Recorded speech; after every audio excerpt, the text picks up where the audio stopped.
having diverse, minds working together has proven to be more profitable also and growth oriented. So organizations are really taking note of this and working towards it, and there is a lot of awareness.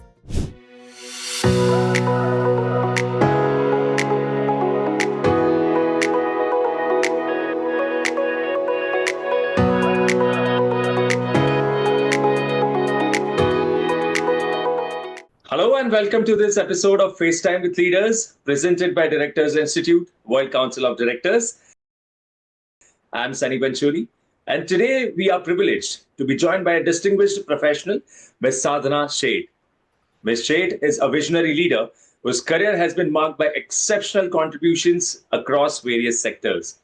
With a remarkable ability to steer complex projects and inspire high-performing teams, she has earned a reputation for her strategic acumen and unwavering commitment to excellence. Her leadership is built on a foundation of integrity, innovation, and a forward-thinking approach, which has driven transformational change in the organizations she has been part of. In today's conversation, we will explore Ms. Sheth's journey, her unique leadership philosophy, and the insights she has gathered from her vast experiences. We look forward to hearing her perspectives on effective leadership and the future of corporate governance. So, Ms. Sheth, it is truly an honor to have you with us today. Welcome to the podcast. Thank you, Sunny, for this warm welcome, and I'm really delighted and happy to be part of this platform. Great to hear that. So, Ms. Sheth, it's often said that the early years of our careers shape the leaders we eventually become. So, when you look back at your own journey, what is one experience or moment that stands out to you as a turning point? A time when you knew this path was the right one for you. Could you take us through that journey and share how it influenced your perspective on leadership and professional growth? Yeah, I think that's a great question, and it's very nostalgic journey for me. Of three decades, and that one moment, I think was when I started my career in finance field, right, and then in a great MNC organization where opportunities were immense. Sky was the limit. I started in finance, and there came an opportunity for me to shift early in my career, shift gears into something like general management. So I got the opportunity to get into corporate strategy, which was to open my horizon to different businesses of our huge organization rather than in a specific specialized field like finance. But there came a moment in my young career, uh, should I take that step, right? It was switching gears, and that was the time when my at that time a mentor, um, who I am still in touch with. He was a great manager and a mentor. He told me one very, I went to him and he told me one very, very key sentence which defines my career so far. And that was, he said, look, success always lies outside your circle of comfort. And that hit me, and that was so true. I really, really it was like kind of opened my eyes. And yes, I mean, that is the way time I took the step and I switched gears. I switched my gears to get into, as I said, that time opportunity of corporate strategy. So if now I look back in my career, I can define these 3 decades of experience into three different phases. One was this corporate strategy, which was first, let's say, a decade into corporate strategy, where I learned lot of across the board, the entire business spectrum of my organization, stakeholder management, handling different major projects. So it was a great experience. Then my second phase I will put into is the when I actually started. So then came an opportunity to handle the businesses where I was strategizing. Now it was hands-on experience. It was owning the strategy and implementing it. It was the implementation phase where I handled business, various businesses. I handled commercial organization. I've handled P&L. I've handled people organization and the entire value chain of the business. And that was a huge experience. But yes, it was when I moved into this phase, it was again outside my circle of comfort, right? It was taking new challenges, getting into different areas. And the third phase of my career, I mean, if I were to define, is when I again moved out of my comfort zone and went internationally. So, from my immense and vast experience in India, I got the opportunity to lead Asia Pacific organization for my business based out of Singapore. So that again was going out of the comfort zone, getting into new country, managing directly different countries with different cultures. So that was the opportunity that again I grabbed out of my comfort zone, and I made success of all my opportunities. So I think if I were to sum up my 3 decades plus career, is based on this, that key learning, key sentence that's I still am so relating to. This one is, and I think every time if I were to sum up, I have learned new things. I've always taken new challenges, never hesitated to go out of my comfort zone, take up challenges, innovate, and grow. This is the summation, I would say, of my these 3 decades of career. Amazing, Miss Sage. That's such an inspiring journey you had, and it's amazing how certain moments or people can have such lasting impacts on our path, isn't it? Yeah, absolutely. I think it's the people, they are the best teachers. And it's just amazing, how much you can learn. So, leading a transformation project for a region as diverse and dynamic as Asia Pacific must have been a monumental challenge, especially in the field of point of care diagnostics. And I can only imagine the hurdles you faced, from cultural nuances to technological integration.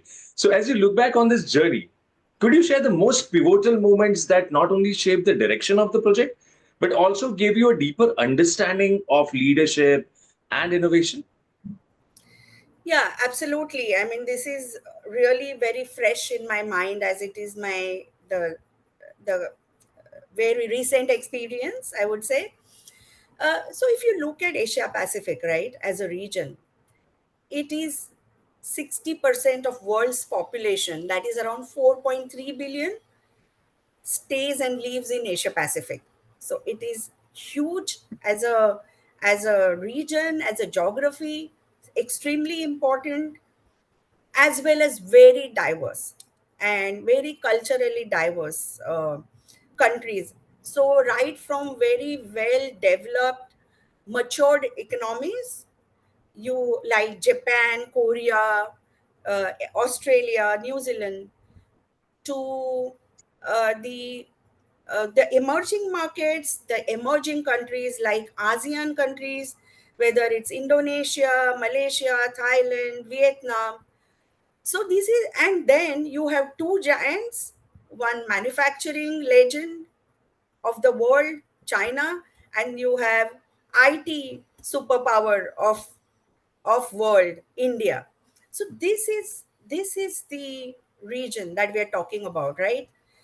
I had a direct responsibility, not of China and Japan, but all other entire Asia Pacific countries. And culturally, there is one common thread I felt, even though, and this was my learning, even though culturally they are different countries at economic stage, growth stage, they are at different stages. But when it comes to business, everybody has a common theme, right? And that is, people are super, super important. They are critical and they are at the foremost important uh, aspect of any business. So, people and then the customers, they are the same, right? And they are at the forefront of any business. And when it came to business transformation specifically, there came a need and there for us to be more agile, fast, and faster response to the market. We went through this business transformation. And amongst these unique and different, culturally different, business wise different stages, countries, we had to really see and club them into, are we really wanting to go direct in these countries, or can we be more nimble, agile, and faster if we go indirect in certain countries? So we had really kind of segregated the two buckets, the countries into two buckets, going direct and going indirect. And making people, right, and even the partners and customers understand this transformation was the most important and critical aspect. Taking people along with you, taking people, making them understand the overall vision of the organization, the need of the hour, and how. I think the most important aspect of this whole transformation was communication.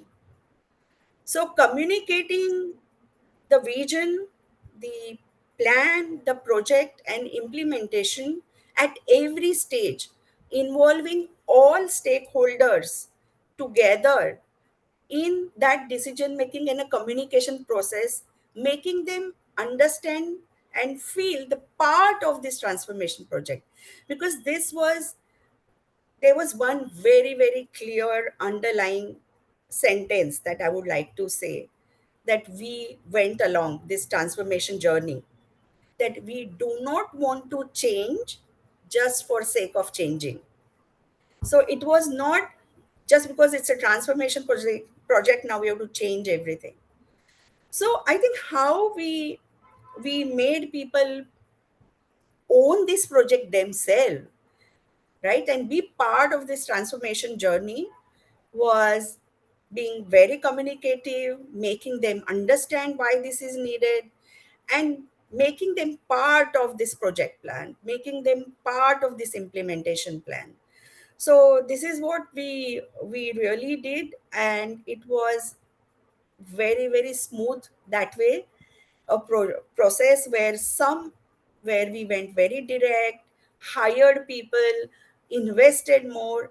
In some countries, we in fact kind of downsized but moved the entire business to a business partner, because in smaller countries we felt going through a business partner was a great thing to for this business. And I think the now the phase where we're seeing the fruits of this transformation, it was very, very right thing to do, I feel. Amazing, amazing, Miss Sage. Managing such a large scale transformation is obviously a no small feat. And hearing how you navigated those challenges with such insight and poise is really remarkable. Yeah, I mean, I think there what helped was the number of years of experience so far. And always I think the leadership, for me is always, and that was a key learning for me, because I always felt leadership and learning, they are indispensable for each other. And that was the part of this transformation. Even at this stage there was immense learning, and you being open to learning, looking at different cultures, hearing their voice, people's voice, customers voice, what they want, what is suitable for a certain country according to their culture, that learning, and then leading, and inspiring people to do their best. I think that is what worked here. Rightly said, Ms. Sheth. You also had the privilege of leading several market intelligence projects on a global scale, which must have given you a unique perspective on how to balance both local nuances and corporate goals. So, could you take us through how you ensure that the insights gathered from different regions truly align with the broader vision and objectives of the company? Yeah, I imagine there must be delicate decisions and adjustments along the way. So, how do you manage that fine balance while keeping the bigger picture in mind? Yeah, so I think here one is the transformation phase, what was done in Asia Pacific level.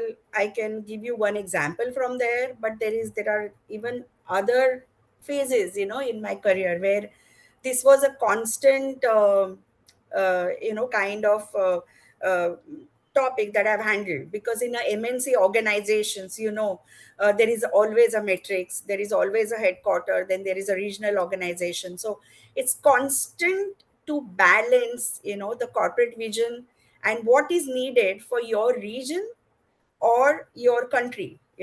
So this has been a constant learning for me. And in the transformation project, I cannot give more details, but there came a time when, as a transformation, we had decided, the headquarters, corporate headquarters first had decided that, as I said, taking a clue from my previous answer about the indirect and direct countries. So, for indirect countries, it was kind of decided that we will have one centralized business processing in Europe. So, even for Asia Pacific, we were to have a business process unit in Europe and basically shift everything from Asia to Europe. And so this was earlier kind of region, right? But when we started to look at Asia Pacific as a different countries, the kind of infrastructure we had for business process organization, it was already the, as I said, the objective was to be fast and lean and agile to the market. And when we did all our analysis and data analysis, and we could showcase that to the headquarter, that we are already very nimble and agile in Asia Pacific. We are already very efficient managing the business processes, like the back office processing, at a very very efficient time and cost. So what was the objective was always already being achieved in Asia Pacific. So we could really, so with our perseverance and our analysis, because I think what is key is data behind, and the data analysis that behind your, what you want to do and what you are asking for the corporate, headquarters. So we could showcase them this, and they agreed that this is already there in Asia Pacific, what we are trying to achieve. So then no need of shifting business process and back office to Europe. Let's continue for Asia Pacific region, let them continue the way they do their back office processing. So I think this was one thing which was more in line with what region needed. And it was just a matter of time and analysis where headquarters got convinced and they agreed. So we were very successful in keeping processing in Asia Pacific itself. So this is one example, I think, where it's a constant journey of aligning goals and basically ensuring that we are achieving the corporate vision, as well as ensuring our regional and country objectives and requirements. So this was one example. The other one I remember, when I was in India and heading one business unit. At that time, we had a factory in Baroda, in India, and that factory, with the global scheme of things and manufacturing landscape, somewhere there was a question about, do we need this factory in India, or can we consolidate everything in a global factory? And when that was going on, and should we, and there was a time where we had to vacate that place also. So instead of shifting it now somewhere in India, let's consolidate it with global factory. And but it was very much needed for us to be competitive in Indian market.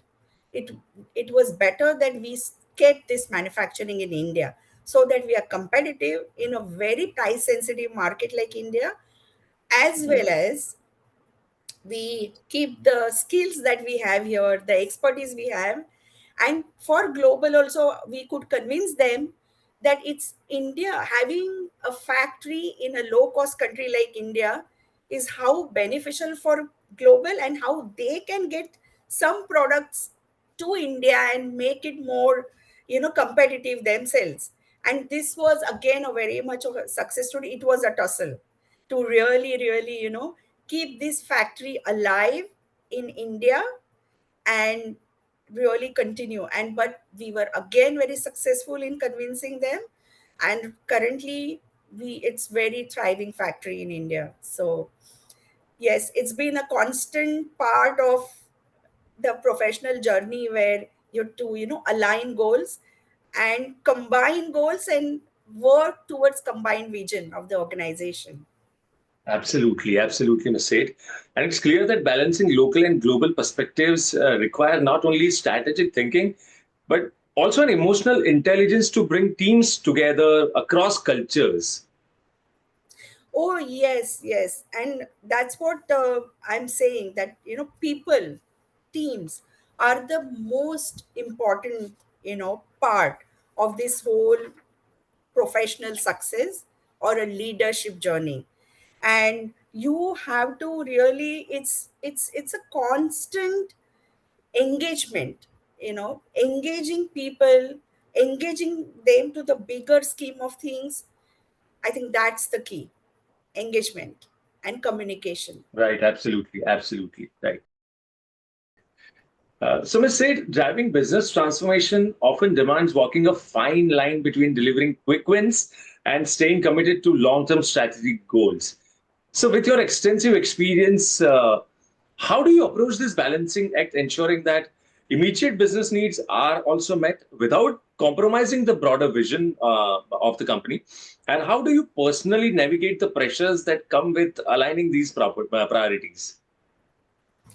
Yeah, so there I think my yoga and meditation helps Okay. to be on a lighter note. But yes, it does take, it's a, as I said, it's a constant journey, where you have to balance the two, short term versus long term. And there, sometimes you have to take your, as I said, I've been always taking challenges. So taking challenges and risks and taking calls, you know I think there is where accountability and being responsible works. So when it comes to short term goals, I have done that, and I can very well say for the listeners that be accountable for your decisions, and take responsible decisions, but take them, because you are an entrepreneur in your own sphere and own space. So when it came to taking short term calls, sometimes short term decisions, I've taken them with full accountability and with full responsibility. But it is very timely. You can't wait for the long process of, you know, uh, the sometimes the big lineup of hierarchy of, you take them, they are timely. Sometimes you need to really have quick decision, and they may sometimes work or they may not work in your favor. But you have to take them timely and be accountable and responsible for it. Take risks. So that comes to short term, as well as the long term vision or the long term goals. You know, I think all of us are have to have them in mind, that we are always whatever is the organization's long term goal, we are working towards them. Our actions are towards them, and always keep them in your sight. And I think my overall experience of having the strategy, corporate strategy experience, and the unique handling business experience was a great combination for me to balance the two. The strategic thinking and the strategy experience gave me the long term vision and working towards long term goals. But my business acumen and my entrepreneurship also allowed me to take short term risks and short term decisions, quick, faster, short term decisions for the betterment of our overall business. And one example I would want to give it here is, you know, how the short term goals as well as the long term, we could combine the two. So, India, we know, is a diabetic capital of the world. Its sheer number of diabetic are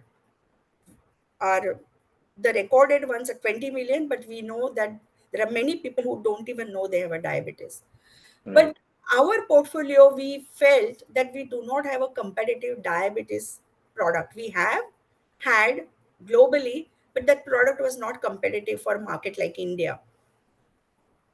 And then we were really but we could not let go of this market, right? So we took the two pronged strategy. For a short term catering to the market, we went into only niche, um, diabetic big chains or teaching institutes, etc. Very niche. We could not go all out, but we still wanted to really cater to this market in India and the need of India. So then we also thought for a long term sustainability and sustainable growth in Indian market, we tied up with a startup which had developed world's first mobile phone based. So it was a small mobile phone based analyzer for detecting diabetes, HbA1c. So that took some time, but we tied up with them and we got that product to the market for our long term sustainable growth. So these are some of the things, examples I can give. What I said was, uh, finally, they tie in together the short term goals and the long term vision. Sid, it's inspiring to hear how you manage the dual demands of immediate results and future-focused strategy with such clarity. It's really inspiring. Yeah, thank you, Sunny, for that. And yeah, I think the years of experience and just being highly motivated professional and having a great team. Yeah, I think it's just great team and great organization. They motivate you to really excel. Absolutely, absolutely, Ms. Sid. All right, so moving ahead, let's talk about gender equality. So, over the years, we have seen progress in areas like equal pay and representation. But the journey towards true gender equality still has many milestones to reach. So, in your opinion, what specific role should leader, both men or women, play in fostering an environment where equity isn't just a goal but a reality, not only in the workplace but in society as a whole? And how can their actions inspire meaningful long-term change? That's a great question and very close to my heart. Um, yes, you're right. There is a lot of awareness now, but we really have still a long way to go. And I will just give few funny anecdotes from my, such a long journey so far. When I started and when I began, which I'm saying, 3 decades ago, it was not even a concept, right? DNI or equity, Right. diversity. Very often, I used to be the single woman in a meeting room, in a boardroom, in customer conversations, in group. I used to be the only woman. So that was one. Secondly, funny thing is, I have personally experienced. Whenever we went to a right from restaurant to a business partner meeting, if I went with a junior colleague of mine, when they till we were introduced and who we are, they did not know, the entire attention was given to my male colleague who was junior to me. People were seldom looking at females or were looking at even me. I always felt that most of the times my emails, my even my international emails, where they do not understand our names, right? So Sadhana in India can be is definitely a woman's name, but every email I received used to be Mr. Sadhana Sheth, because even at that level, even international emails, they felt it has to be a man, right? So much so that it's so funny. I went when I became a head of the business and kind of CEO of the business. I went to Bangladesh, right? And then there, they had already printed, or they had made a plaque for me to kind of welcome me, because people said that the head of the business, CEO of the business is coming to discuss with you. So the partners over there had made a plaque, which I've still kept it in my house, which said, Mr. Welcome CEO, Mr. Sadhana Sheth. So I think from that those times, we are much better, I would say, aware and and of the diversity aspect, and how I think it's not just, and I don't like the reservation aspect of it. It's not the reservation, but it is how useful it is for the organization's long term health, growth, and profitability. Having diverse minds working together has proven to be more profitable also, and growth oriented. So organizations are really taking note of this and working towards it, and there is a lot of awareness also in the society. We see, right, in our day to day life, we do not treat our sons and daughters differently, right? They are the same. So there is a lot of change. We have progressed a lot, but is that enough? No. We have a still, I think, long way to go. And I can give you from my experience where is the issue in the organization space and what we did, to so when we started to look at, let's say, let me take a gender diversity, right? Of course there are many aspects of diversity and we are working towards it, but let me take example of gender diversity. And we saw there is not enough representation of gender diversity in the senior management, leadership team, or even board.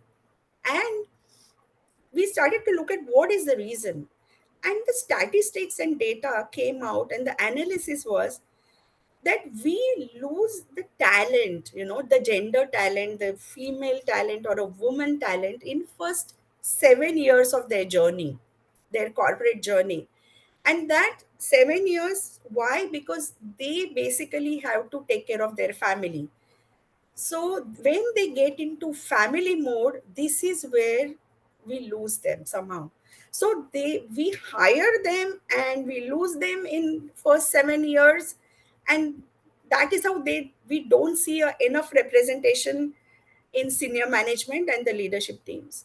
So we thought, what can we do? Right here is where we need to do a correction. So one thing is about conscious hiring. That's what is needed anyways at a fresher level. So one is the having KPIs for conscious hiring, that percentage of total hiring, X percentage has to be a gender or a diversity hiring, right? So you get them at a fresher level.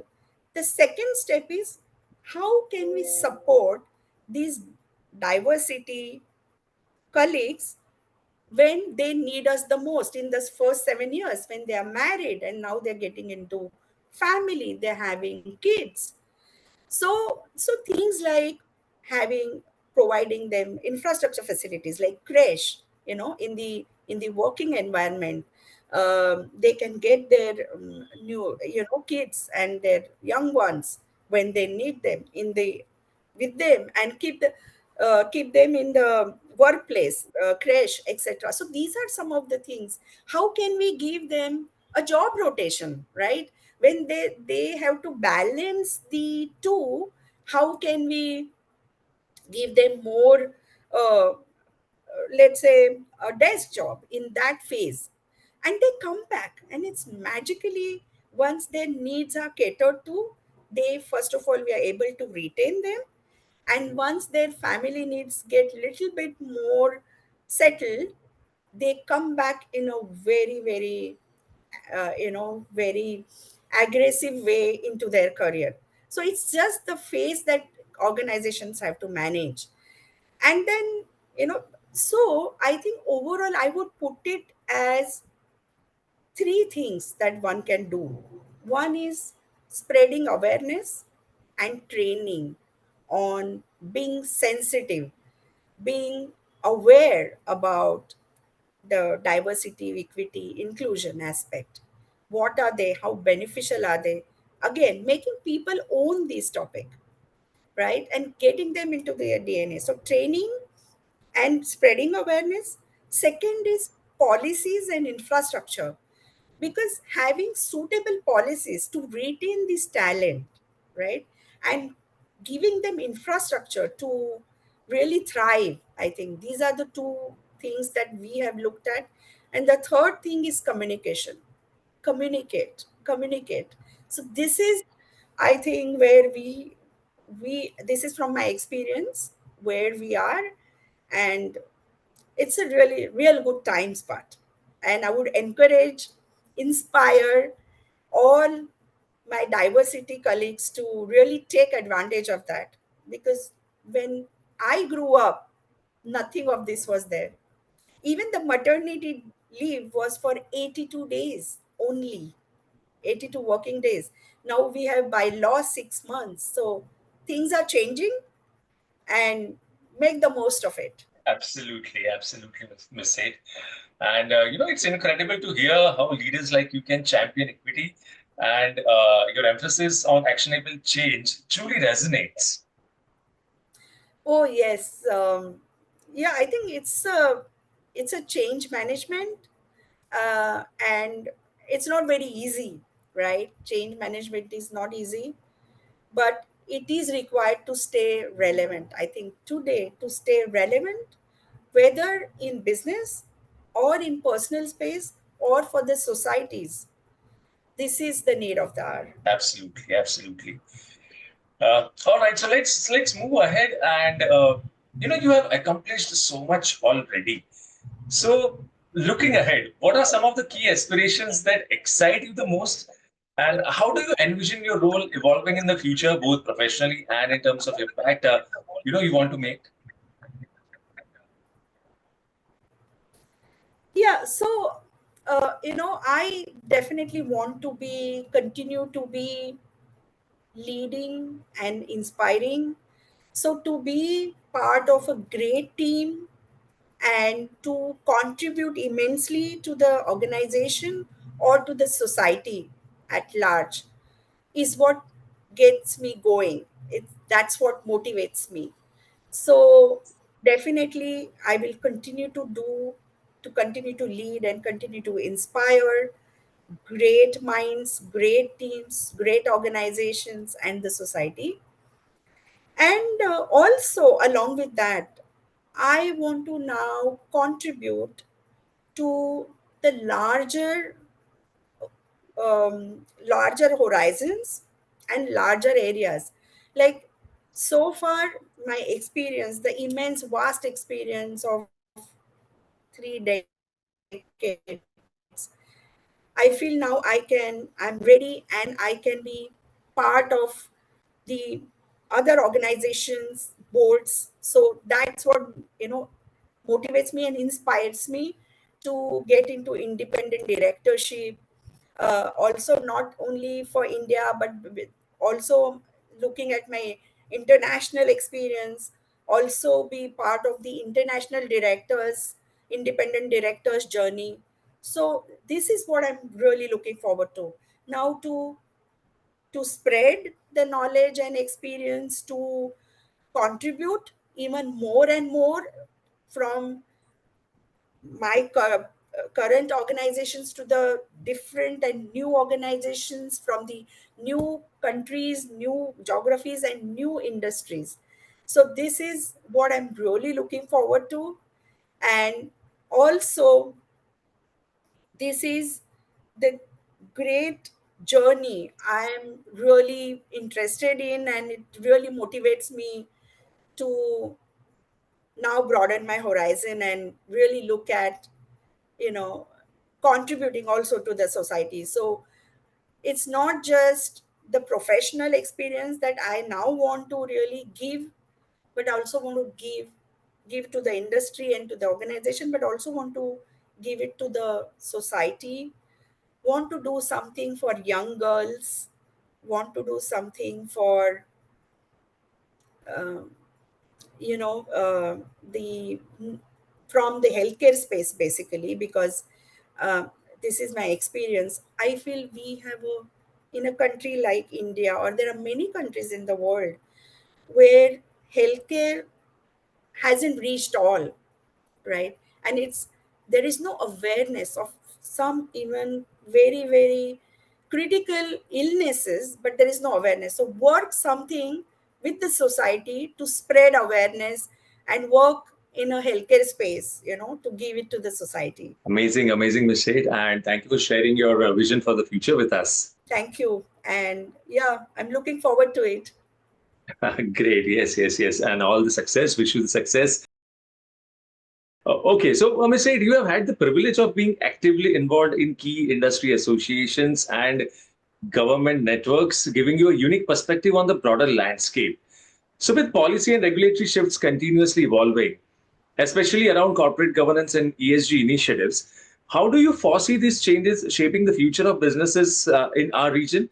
And part B of my question is, what do you believe leaders, especially those driving transformations, should keep in mind as they navigate these changes? Great question. And about ESG, let me first talk about it. It's so close to my heart. And you look at climate change, like environmental topics. The recent fire that comes to my mind in a city like LA, Right. if and so this is absolutely, absolutely critical and need of the hour. And industry, along with governments and other stakeholders, NGOs, and other stakeholders in the society, have to come together and work towards it. And we have to get it through policy making, because whatever gets monitored gets done. So uh, in my experience, let's say, because I have a unique experience again of working with the government advocacy group and being part of the industry groups. So my experience says, I got into advocacy group when India was for healthcare again, medtech. India was just being regulated. India, so we started compulsory regulations, and that was a time I was. So from that experience, that was a beginning of Indian regulatory landscape for medtech products. So how did we do that, right? And I think what is most critical is a collaboration. That the collaboration that I saw and we could do with, so industry bodies are represented by the different organization and their advocacy colleagues, right? We collaborating with the government organizations, the ministries, and the bureaucrats, together we could really, really achieve the smooth um, implementation of the regulatory landscape in India. So collaboration is the key. we are all in it together. We have to keep communicating and collaborating and having setting goals. And we have to really set short term goals or small goals. You cannot be just talking about, because it's a journey. So I think whether it is a corporate governance, it's absolute need of the hour, or the ESG, both, we will have a very successful journey as and as much as when we can collaborate with each other, we set small achievable goals, and we work together as all stakeholders of the society. Because it's very, very, I will tell you, sometimes a critical situation or a calamity teaches us a lot. And here I will give you and my experience from the COVID, because we worked through COVID years, right? When it happened, when it struck, how that calamity like that, when to get certain products from, import certain products or reagents from outside country, was taking 6 to 9 months during COVID time, when it was a need of the hour and we had to get these COVID kits like RT-PCR. You may recollect that, right? So that was done in sometimes record time of 15 days or 30 days. We could go through the entire regulatory landscape. There were faster approvals, there were fast track approvals, and we could get the much needed RT-PCR kits to the market here, and basically to the patients, because that was a need of the hour.